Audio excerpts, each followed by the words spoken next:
basically what it boils down to is psychology.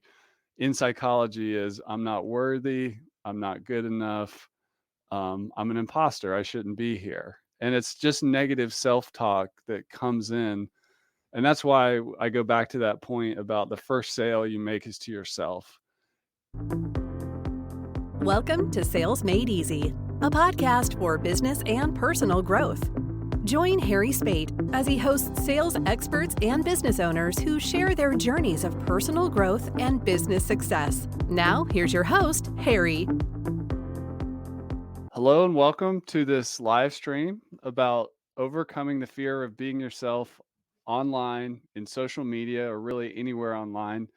This is going to be a candid conversation around the fear of being judged when when you put your true authentic self out there on the internet.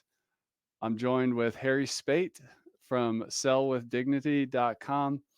I'm Chris Badgett from Lifter LMS, which is a learning management system for WordPress for creating courses and coaching programs and things like that.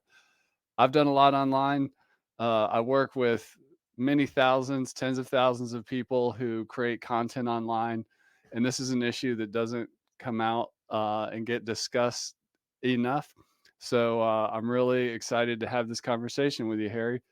Tell us a little Yeah, bit more me. about you, Harry. All right, cool. So this is going to be fun. I love the topic.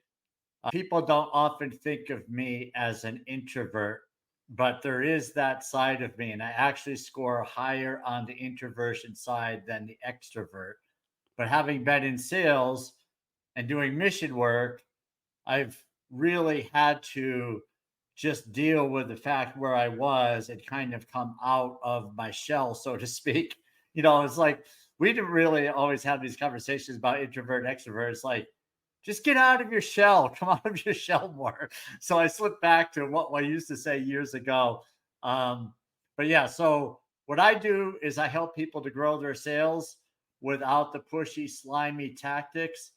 And being an introvert, a lot of business owners, coaches, they thrive in doing what their actual work is. What they don't often thrive in is putting themselves out there on social media or online or doing video.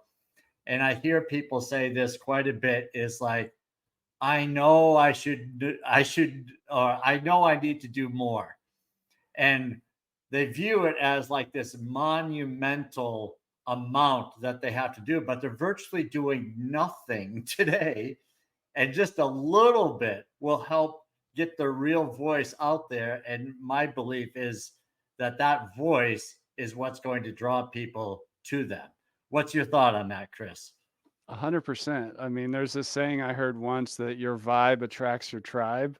Mm, And in order for you to put your vibe out there, you kind of just have to be your authentic self. And one of the biggest compliments I ever get is like, "Hey, you seem like exactly like the same guy that I see on the internet." And I'm like, "Yes, except you probably think I'm extroverted because I'm all in all these videos and webinars and podcasts and things, but I'm actually an extreme introvert." And to your comment about sales, I used to not think I was a salesperson or a marketer. And over time, I really embraced those things and learned to love them and like became obsessed with it because mm, really sales is all about helping people. And that's what, lights me up and creates impact in the world. So yeah, I'm excited about this conversation. And I've definitely been through a lot of the pain, especially in the early days. And maybe we can stay there for a little bit, Harry, and yeah. talk about the pain and like what does it feel like? And I'll throw a few things out there. There's anxiety, there's imposter syndrome, um, there's procrastination that happens, and you just Mm, kind of push things off. Sometimes you may feel inclined to present yourself in a way that you're not actually. So that's very taxing on you from an energy perspective. And totally. I've been in all that. But what kind of pain? Let's talk about the pain a little more. How do you see it, Harry? Yeah. I just love what you just said, right? I mean, it just brought back memories. So in sales, when I got started out in the corporate sales, a lot of the activity was on the telephone.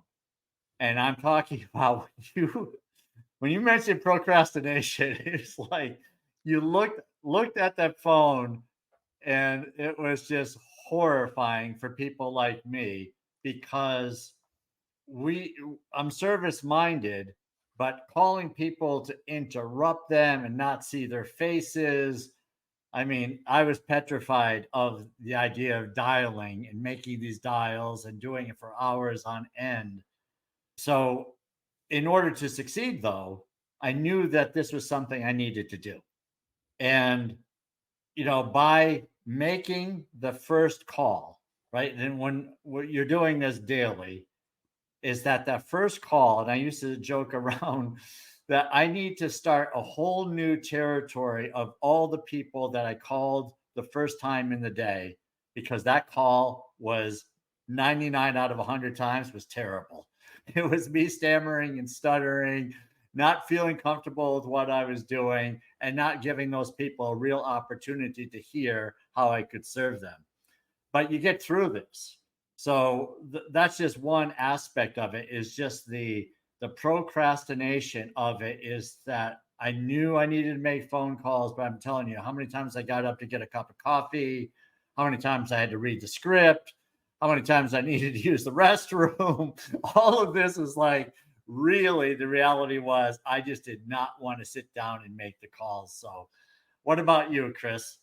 Yeah, I mean, I've been there, and I when I look back at an earlier version of myself, I see how inefficient I was, and I don't want to discount the learning curve and the growth that happens as you start kind of getting out there on the internet, because it is painful, it is anxiety producing.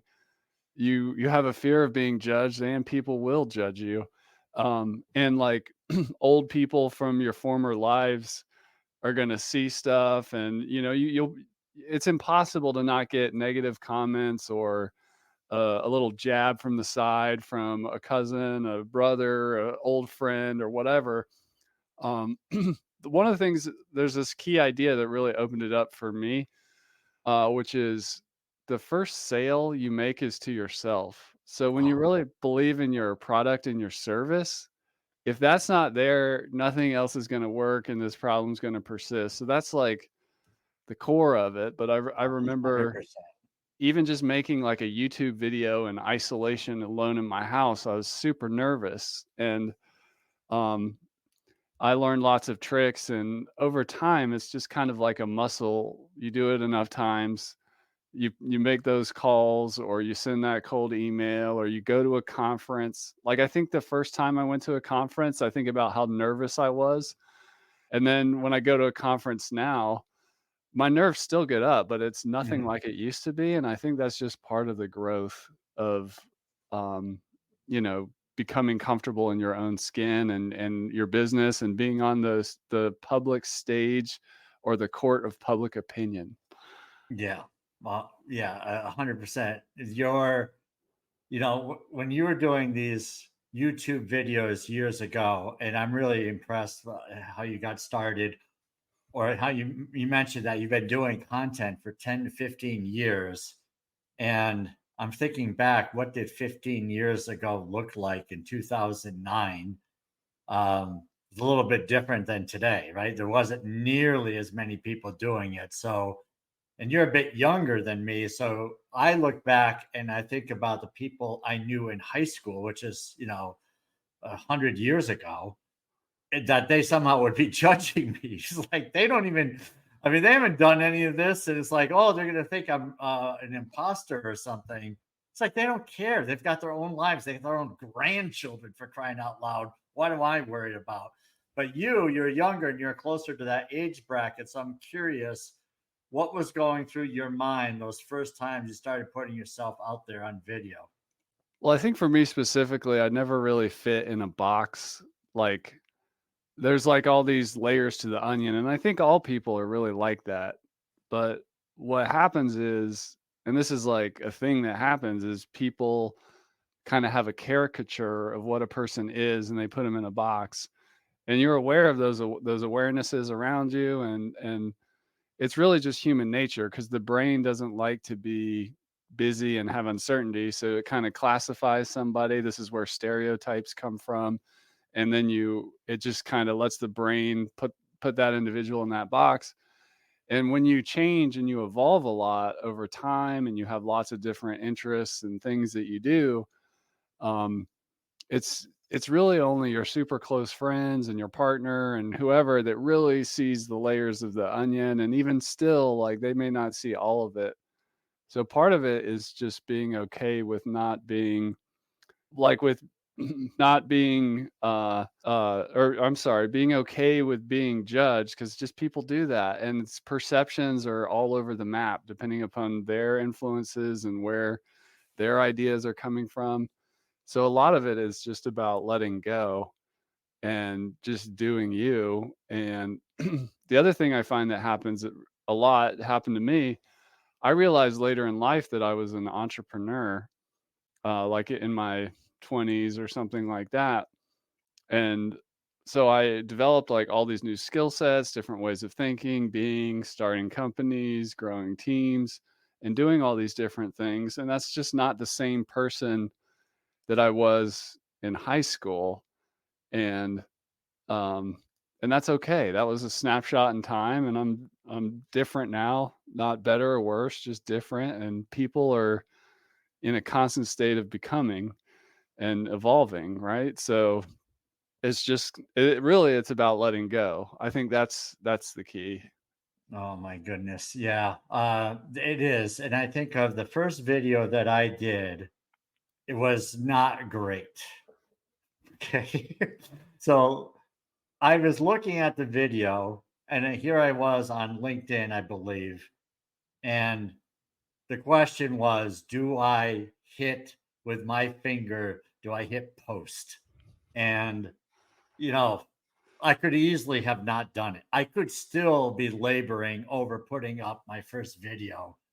But you eventually, if you know it's what you need to do, and you're promoting your business, you're promoting your ideas, you're promoting how you make the world better, not necessarily yourself, but you're promoting what your gift is. And when you remove yourself out of it and you just say, you know what, I need to do this, I want to do this, I'm just going to do it. And like you said, let go of all the fears and so forth. And I remember, looking back at that first post, and I did this relatively recently, and it was like there was a ton of positive reactions. There was not one reaction in that post that said, Harry, you're an imposter. You're such an imposter, Harry. How can you put out this video, you crazy imposter? You. So all of these fears, just, it was ridiculous when I look back at it. It's like that those fears prevented me from doing something for quite a long time. I don't know if it was a year or a couple of years, but I had wanted to I knew I needed to put out a video. I just didn't have the guts, or couldn't let go of the pride, or let go of the ego to actually do it. So, thoughts on that? I totally get that. And the crazy thing that happens is there's this whole concept of finding your tribe and your people and your Mm, market, your industry. The idea that everybody's your customer or content consumer is not a healthy one. And when you find that tribe that appreciates you and values you, and even sometimes sees more in you than you see in yourself, right. then it becomes like a positive feedback loop. And the crazy thing about the internet is it's really hard for the human brain to understand how big the internet is and how we can be in these tribes like all over, spread across billions of people. And there's this little teeny thin slice that is perfect for you. And once you find that and you realize that your product or your service or your work or your art is doing good in the world and these people really appreciate it, then all that like selling and marketing and content stuff just becomes a lot easier. But in the early days, I do acknowledge before you have that tribe and you have that email list or that customer list or your client list or whatever, it's a really lonely place, which is why finding a tribe of like similar entrepreneurs on the journey is very healthy and helpful so that you do surround yourself with support. And I think we often feel more alone than we are because we haven't, quote, found the others yet. And that Right. doesn't mean they're not there. You just haven't connected and found them yet. And the only way to do that is to get out there. Yeah. If you're, and I say this to people that are hesitant. I ask, do you have friends? And everyone says, yes, I've got, no one has said I have no friends. So everybody has some friends. So what do your friends like about you? And like you said, the internet has a billion fold, or not quite maybe a billion fold, but almost a billion fold of that number of friends we have that really like us because of our whatever sense of humor, because the way we ask questions, the way we show interest in them. That's also, there's a lot of that multiplied. I don't know what the number is, but it's a big number. And if you're thinking, like, well, I put out this post and only 17 people liked it, or 3 people liked it, whatever the number is. If those 3 people were in the same room as you and said, Chris, great post, nice job, I'm celebrating it, you say, cool, these my friends like it. But we get caught up because someone else has, 807 likes and 300 comments, and we say, well, I'm not popular enough, and we look inward and say, this isn't working. We say all of this negative stuff about ourselves. So I don't know if you've ever done that, Chris, but if you have, what do you do about it? Well, I think comparing yourselves to others is common in just human nature. There's the whole status game that's just baked into our DNA as humans. Um, so I just, it's for me, what I've done with that is it's like a snowball that you start pushing. And then one day you wake up and you have like 10 people on your email list or 100 people or 1,000. And one day you wake up and you're like, "Holy cow, if there were these many people, like, in a room, that's a lot of people that care about what I have to say." So but I call it in entrepreneurship, I call it the valley of despair. When you start something new or you switch careers, you have to kinda go through this lull where you're starting at the bottom and you're trying to figure things out. And also just kinda letting go of comparing yourself to, celebrities in your niche. It's just not worth it, and it creates more pain than it's worth, and instead of like, when you feel that, instead of having jealousy or envy, um, think of it as more like appreciation, like, "Wow, they're doing really good. I could learn something from them," or, and then the other crazy thing with the internet is, depending upon the person, it's very common to reach out to somebody who's, quote, "more successful than you" and engage and have a conversation, ask for help, maybe try to give to them and help with no expectation in return. And you can develop like this huge web of relationships. And it's not like school where, okay, we're in second grade now we're in third grade. You can have friends of all kind of different levels of popularity and status, and really it's just one of the tricks I use when I'm creating content or networking or doing a presentation is I kind of just let the whole world disappear. I heard this from podcaster Lex Friedman, where he pretends like the end of the world has happened and all that's left is just him and his guest and they're talking.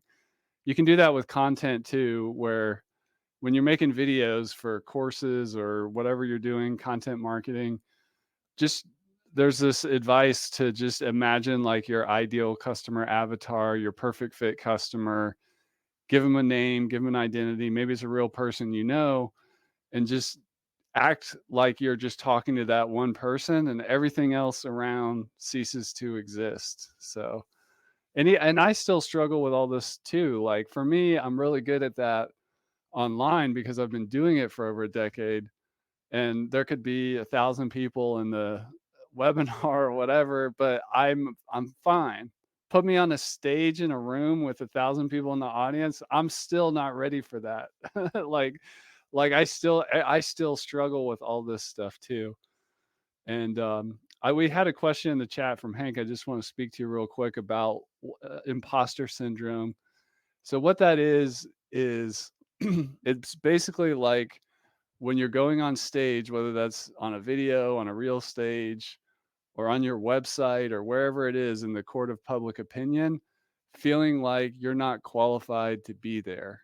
And sort of the internal head talk is, who am I to do that? Like, and basically what it boils down to is psychology.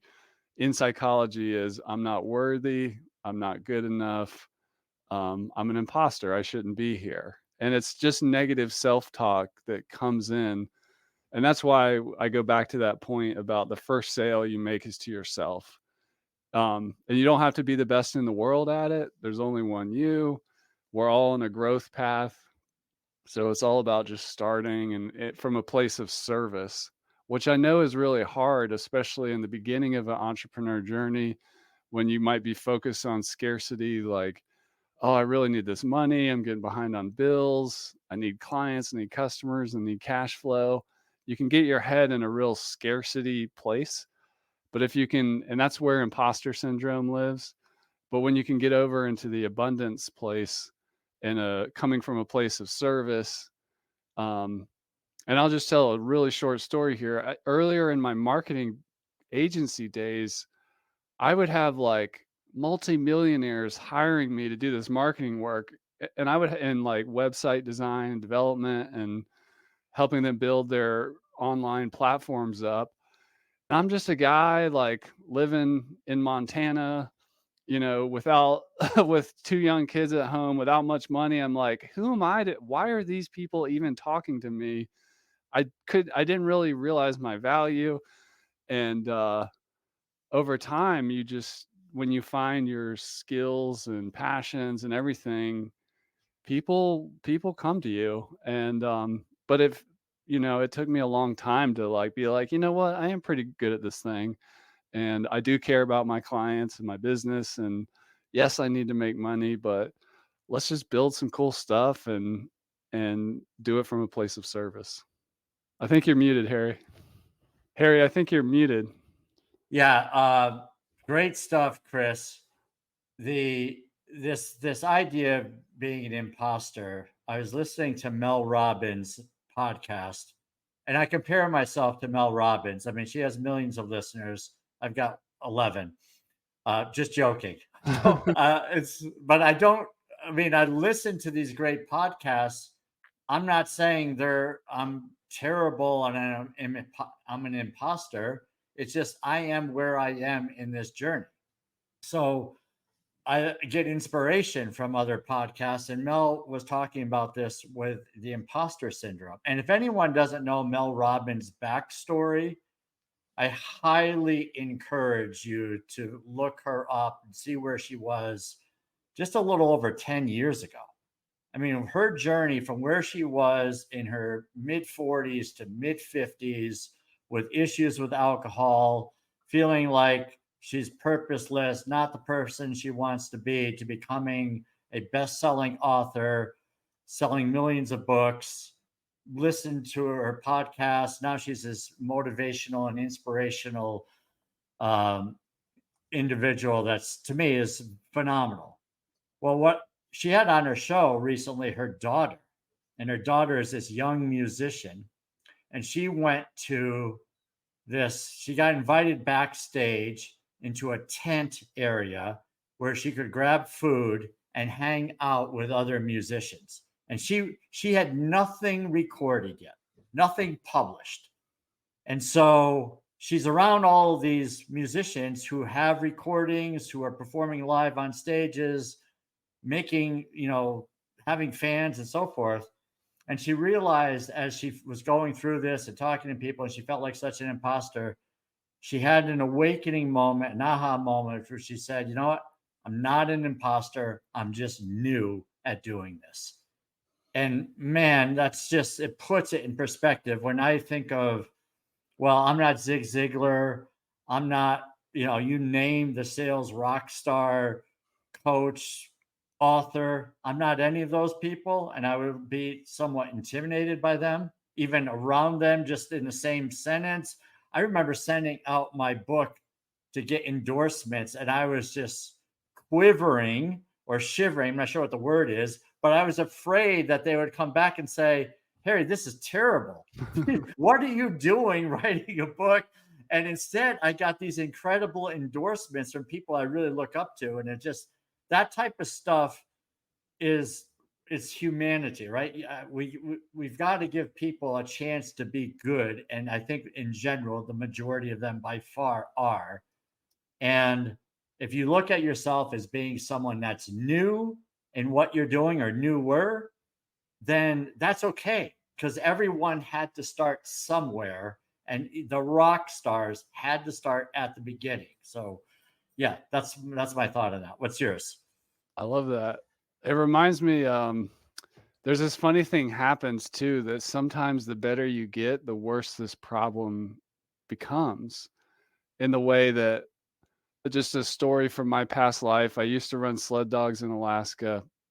I was training with a Iditarod sled dog musher, and when I first got on the back of a dog team, I'm like, how hard can this be? You just stand here and you do the commands and you like steer the dog sled.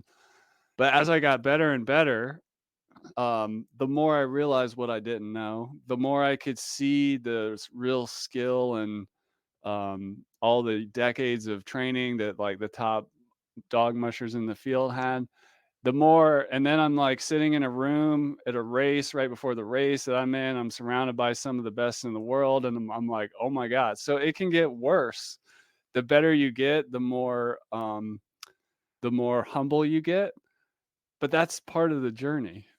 So I'm just adding that little nuance there. That, like you said, like even if you were in a room with like some of the top salespeople in the world, all that stuff would like flare right back up again. And it's just kind of part of the journey. It is. And I mean, so it really goes into the growth mindset. And I get really, because I've said all the things that everyone else says. I mean, you and I are saying the same things about our past. And there's a lot of commonality in this. But the thing is, we broke out of who we were at that time. And that was because we took action. We could have stayed where we were. Like you mentioned, your journey from where you were in high school to becoming an entrepreneur. I mean, a dog musher. I mean, I'm not sure what you call those people, but Yeah. that's a pretty cool story. I'd love to know more about that sometime. But they're brand new to us. It's the journey. So we could say, I'm just going to stay where I am because I don't like people that much. I'm really best behind my computer. I'm best when I'm writing. I'm not great at videos. Why do I need to do that? Why do I need to post about myself? And the answer is you don't. But if you want your message to reach the masses, you're going to have to make the changes. And you can settle in and say, well, I just don't have the personality for it. Or you can learn to grow out of it. And, what helped me was the book Growth Mindset by Carol Dweck. And I used to think, Chris, I don't know if you ever thought this way, but if I started out in a sport and I wasn't very good at it, I'd say, well, I'm just not good at this sport, and move on to something else. Or if I played a game that I wasn't good at, I'd say, I'm not good at this, so I moved on to something else. I had this fixed mindset, which I did not understand in certain areas, that if I would have worked harder at it, I could have gotten better. But instead, I had this thought that I wasn't born good at lacrosse, for instance. So I must not be a lacrosse player. Everybody who does something had to start somewhere, and they worked through the trials and issues that everyone has in the beginning to get better, like the stories of Michael Jordan not making his high school basketball team, and then eventually becoming the greatest player that ever lived, according to some. So it's that growth mindset I think is super important in getting us out of where we are today and being the person we really want to be. Thoughts? Is Yeah, that clear? Does that make any sense? it makes 100% sense, and I think that's one of those essential ingredients to have or develop a growth mindset. And of all the people that I know that are successful and happy and doing great things in the world, that's a characteristic that they all have. And I think part of it is um, to really believe in yourself. Like there's like at its core, there's this belief that like you can do anything, you just have to decide. And um, we do have physical limitations, like you may not have the right build to be a Michael Jordan level basketball player. And Right. that's okay. It's not like you have to be good and exceptional at everything, but you have to find your passion and that whole ikigai thing of where do your skills, market opportunity, passions, and all these like line up and then focus that growth mindset energy within that. And it's just yeah, that's like the most I think that's the most important personal development work you can do.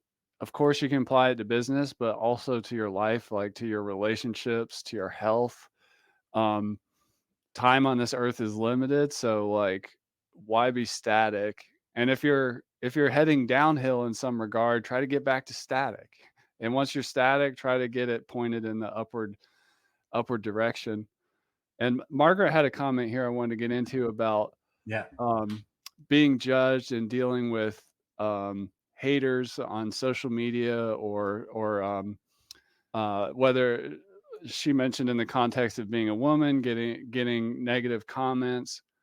This is an exercise I would encourage everybody to do that helped me get over my imposter syndrome and start an engine of creating video content and content marketing. So back when I was in Montana with a web design agency, I heard this strategy that where you can take it's called the FAQ strategy. So what are the 10 most common questions that your market asks? Make a short video about that, which teaches you about SEO basically and search intent. Like people go to the internet with a question, they're looking for an answer. So you write down those list of 10 questions, and then you write down a list of the 10 questions they should be asking or aren't. And that gives you a list of 20 little short videos you can make. So Chris in Montana took a lawn chair. He drove out to like a fly fishing spot in the middle of the woods where nobody's around. I had a TV dinner tray and my laptop, and I recorded those 20 videos. I got home, edited them up, chopped them up into the various videos, put them on YouTube. The title of the video was the question, the video was the answer. And one of the first comments, and I was in the woods talking about how to accept credit card payments through the internet. This is back longer ago when it was harder to do than it is now, but it's still hard. And the first comment I got was, I just can't take you seriously, like sitting in a chair, like with a creek behind you, like you don't look like a business professional, something like that. And at the same time, remember earlier I was talking about having these millionaire clients from countries on the other side of the earth hiring me. So who do I want to listen to and who do I want to give my energy to? And one more thing I learned So good. from being a sled dog tour guide in a glacier in Alaska that people could only get to by helicopter. When you work with like hundreds or thousands of people in a service profession, sometimes people are rude and impolite or Mm, unkind or whatever, and it really can rub off on you, especially if you're sensitive. right. So the skill I learned back then is that everybody has a delete button. You Right. can, and that's not just like hide this comment or unfriend or block, but also in your own emotional impact, you can just tell your subconscious, you know what, just delete that. I'm not giving Right. any more energy to that and moving on.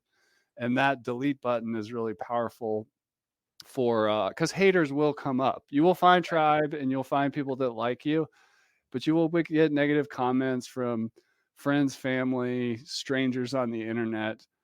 And I would encourage you to not let that hold you back. And another thing you can do too is if you're like truly like concerned about your safety and stuff like that, is you can just be a you can be on the internet without like disclosing your location or Mm, your, I know people that are really successful in business that have like a different name in real life that like they've literally crafted just because they really value privacy. So there's ways that you can, um, make yourself put yourself out there, even like really hard, but at the same time, not publish your home address and your everything on the internet. Um, you can do that. So yeah, those are really good. And you know, I can't relate to what women feel, honestly, right? I'm a male and I empathize with anybody who has to deal with creepy stuff. It's just, I don't see it in my life really. I mean, I can't say, oh, I understand because I don't, but I wouldn't let that block you from making the impact you want to make. There's a lot of women out there. I mentioned Mel Robbins, Carol Dweck. There's a ton of them that are making a difference. And I'm willing to bet they have the creeps that show up on their feed that their team is probably deleting. And I my wife has said to me, she says, "Who is this person saying all these things to you?" And it's like, yeah, I'm thinking that's a bot, but I mean, I delete them. I don't know where these people show up, but again, the percentages, like you mentioned, Chris, is that the vast majority of people that show up and like our stuff and comment and will show up are generally good, but those couple of people here and there, we have to dismiss it. For me, I take it as a challenge. So when someone busts my chops because they don't love my video or they think what I say is stupid, I say I'll get better. I said thanks for the comment. Give an old guy a break. I promise I'll keep improving. I do that just not because of me feeling like I have to improve to please that person. I want them to see that what they say can make a difference in people's lives. And it's just a wake up call for them. But I'm not saying, hey, nasty person, I'm going to do my next video better so that you can like it. It's like, hey, nasty person, wake up because what you said is nasty, and maybe if you hear something nice in response instead of more nastiness, maybe you'll wake up. So that's my little way of dealing with it. But yeah, periodically we get the nastiness. But again, I'm not saying I can feel what you're feeling as a woman, because that's a whole different side of creepiness at times, unfortunately. one of the cool things that happens when you build a community, like you can build a business, but I encourage everybody to build a community more than just an audience. And one of the signals that I like to look at that you're kind of making it or it's an important milestone is when your community jumps out to defend you in the sense Mm, of like maybe they see a nasty comment and there's levels of nasty. There's some stuff that's right. just bad trolling and needs to go. But people will defend you. You'll get private messages like, "Hey, I think this person's a troll in your group. You probably want to remove them from your Facebook group or whatever." And your community, that's part of the whole community aspect, uh, will help protect you as you help protect them. Because part of building an audience or a community or a tribe on the internet, it's about building a safe place. But when you go out into the world and play platforms you can't control, like YouTube comments, as an example, are notoriously full of trolls and negative Mm, stuff. I know a lot of YouTubers that just say that I don't even read the comments. Like I don't read it, and right. that's just sometimes that's where people get to, because your attention as a creator and a creative person and an entrepreneur is valuable. So, I mean, it kind of goes without saying, but you want to give that energy to the people that, know, respect you, value what you're doing. Um, but you do have to deal with the real negative, and there is real evil in the world, and that's part of our journey as well. Yeah, I just not just but the sensitivity that we have as people who are more introverted, we're probably a little more sensitive than many. Sometimes it's acting a little bit, right? Where we have to put ourselves in a place where we're on stage. Like when you go out and you speak publicly, I know I do this, is that I have to, listen to the right music to get me fired up. I put myself in a different zone. And sometimes the people that will see me on stage will see me off stage and say, "What's wrong with you? Are you okay?" It's like, yeah, this is me normal, right? This is me in my relaxed, chill state versus me being hyped up and getting on stage. And sometimes you have to do this on social media. If you're doing video, I mean, the whole idea of being your genuine, authentic self in sales, people don't want to do business with people who are, let's see, what is the word, where they're miserable, they don't love life, they're complaining all the time. Nobody wants to be around those types of people in business. So when you're authentic, you're going to have days that you're not great and you're not feeling great, and you can mention it a bit, but you get beyond that because your brand is important. And if people say, well, your brand is, Jeff Bezos says, your brand is what people say when you're not in the room, what the people say about you when you're not in the room. Well, if you're coming across as a Dennis Downer or you're always miserable, I just would encourage you to get the gratitude going, put yourself in a different zone and say, yeah, my business, my mission depends on this. I've got to step up my game because we're going to have these moments in life where we don't feel our best, but we can get past that. And again, I think that's part of the growth mindset. Any thoughts on that take, Chris? Yeah, and there's a really good book I encourage everybody to read called The Alter Ego Effect by Todd Herman. And it speaks to this idea a little bit, and this ties into imposter syndrome.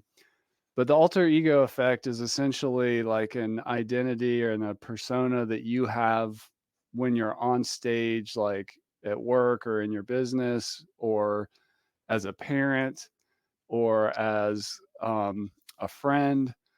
And there's lots of famous examples of famous athletes who have this like routine and ritual of like becoming their alter ego to go out on the field and perform at their highest level, which sounds like being an imposter, but it's not. It's actually kind of calling on the best parts of yourself given the context that you're going into. So I like you, Harry, like for example, I'm standing up, which helps me step into my online Chris, making content Chris. Later today, I'll be on the couch with my laptop doing something with like a quarter of the energy. Um, Alter ego effect, there's lots of cool tricks you can do as well. Like you have a uniform as an example. And this is common. Like it's why doctors wear like a white lab coat, and police officers wear what they wear for respecting authority and stuff. But like when you go in, you'll see some of the best YouTubers, like they're wearing the same outfit all the time. It's literally their like uniform for like, all right, I'm stepping into my content creator on stage persona, which isn't about being fake or being an imposter. It's about showing up and bringing your best self. And this becomes much more clear and easy to see if you're a parent. Sometimes parents, especially um, ones that are like working really hard on their business, and as an entrepreneur, you're dealing with all the struggles, and you get home and you just have nothing left for your spouse or your kids. Um, if you can figure out how to step into like okay, and there's all these there can be like literally cues in your environment, like when I walk through this door or I put my laptop bag down, you develop this routine to like step into like present father, technology's away, super focused on the kids. Um, being your best self in that context. So I'd highly recommend you check out the Alter Ego Effect, the book. There's many videos with Todd about that and examples, but that helps you, and it's counterintuitive. It's you're not becoming a fake person. You're actually just bringing the best parts for that context. Yeah, I love that. As you're saying this, I'm thinking, do we really know our authentic self? Do we really know? Is because when you do the work on yourself and you find out that we shut down for certain reasons, we get discouraged over things, we give up on other things. A lot of this can be traced back to, pre-teens or childhood. And then there's a whole other ton of stuff that can be traced back to way people responded in high school. Our formative years before we're 7 years old, and then the years in high school where there's so much pressure, peer pressure going on, and we're trying to make life decisions. Do we really know who we are? I can tell you, I didn't. I mean, I'm 62 years old. I've done more work on myself over the past 3 or 4 years than I ever even knew people did. I didn't know people worked on themselves. But when you start reading and you understand, you learn more about the subconscious mind and you trace back. I listen to a lot of Wayne Dyer on YouTube, and I just try to go back to my childhood, to my young age. And I think about, wow, I was so different back then. And then you look at the transformation throughout life and say, that wasn't me. That's not who I really was in high school. I was trying to be someone else to get along with my peers. And I just encourage you like what you just described, this alter ego. I wonder if the alter ego is who we really are. It's like this is our best, right? Where we can say, I'm going to be my best parent, the best parent. I'm going to be the best leader. I'm going to be the best employer. I'm going to be the best speaker. Maybe that's who we're supposed to be versus, well, I'm kind of grouchy today and I'm really soft spoken. And, we can trace a lot of this stuff back, folks, because our parents may have said, older generations have said this, kids are to be seen, not heard. And if we grew up in that environment and we were told to be quiet all the time, then we're naturally quiet. We may not be naturally quiet. We may be different than who we are. And that's just deep thinking from Harry Spate. But I'll give the mic back to you, Chris. Any thoughts on that craziness? Yeah, I mean, we're human becomings. We're not like static Yeah. human beings. And there's some tactical exercises you can do to work on this. If you've been in personal development for any amount of time, you've probably heard the advice that it's a good exercise to write, pretend there's your eulogy at your funeral. What would people say? And the reason that exercise is helpful is it allows you to imagine the ideal life and impact and how you'll be remembered. And it gives you a concept of the person that you want to transform or become into that's already like an acorn inside of you. You just got to grow the oak tree. Mm. And another way you can do it that's a little less morbid is you can do a visualization in a meditation or whatever and think about 20, 30 years from now, the future version of yourself. And you go to that person in your visualization and you picture what that's like. You ask that person for advice. And if we don't have a destination, we go nowhere. So even to take a moment to like put the pressure to conform aside, put that old baggage of not being heard and stay in your place and follow the script and do the American dream or whatever the like path that your quote's supposed to be on, and just let all that go and imagine that ideal future version of yourself, not just what you look like, how you feel, like what's in your life, what are your relationships like, all that stuff. That's all inside of you, but it gives you like kind of a visual and a destination. That's why those vision boards and things like that are important. It's not about like um, just manifesting fancy cars and houses or whatever. It's about making the space to think about who you want to become, and it's not you're going to fake it into that person. It's like you're literally on a journey to become the best version of yourself. That's why we like the word authentic, um, because it's not just your authentic self. It's like the highest form of that. Like, what does that look like? You can be authentic and miserable, Hmm. but what would authentic and happy and successful and healthy and relationships look like? And just realize that there's a lot of struggle, ups and it's not like a line that goes straight up. There'll be setbacks, there'll be pain in your life, but visualize what you want to become and try to get outside of the boundaries of like your programming. Yeah, it's really, really good. I mean, you're a deep thinker, Chris, and this has really been a blast. I love the conversation. And I would just say that for those where we started off, where we were talking about being your genuine, authentic self online, and where you're trying to make the impact that you were born to make, that's the vision that you have. And then just recognize that you have people like Chris and me and many others who are in your corner.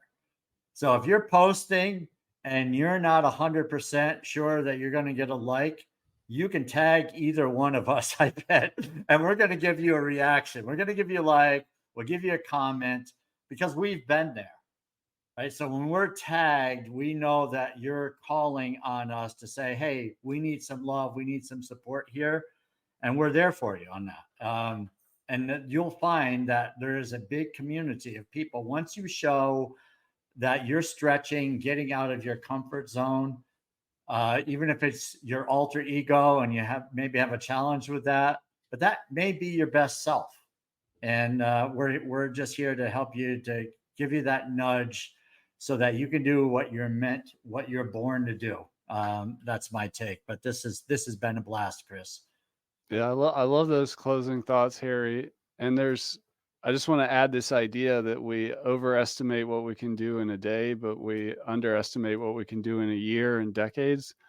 So it isn't about pulling your future self that you want to become to tomorrow. It's going to be like a journey, and take some time to reflect back and see what you've already accomplished.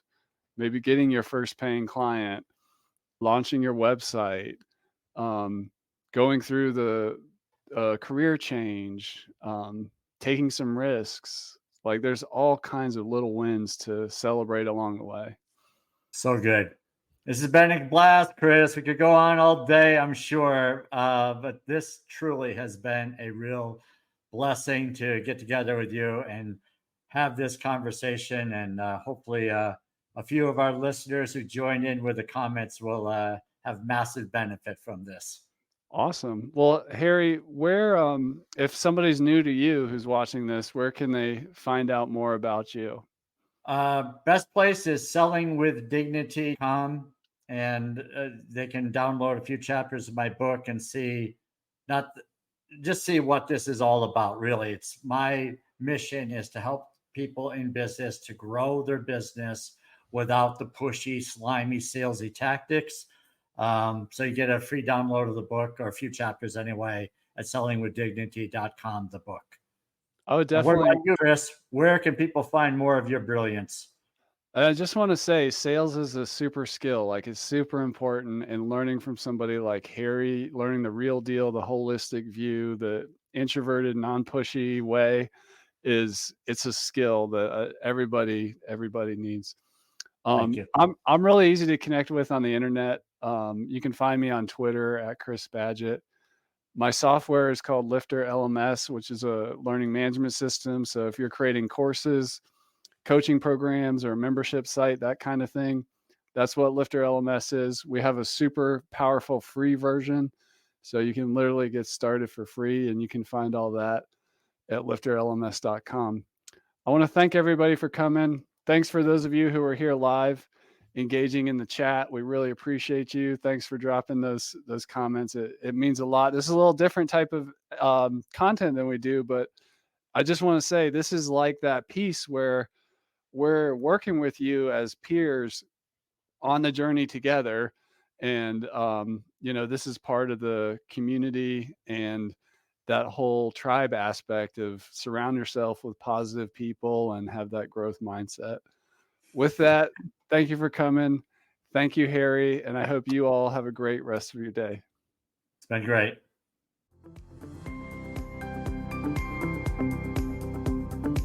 Thank you for listening to Sales Made Easy. If you found value in our conversations, please subscribe and leave a review. Our goal is to provide practical strategies for growing your business while staying true to your values. Remember, success in sales is about serving your clients. Serve first, and the selling will follow.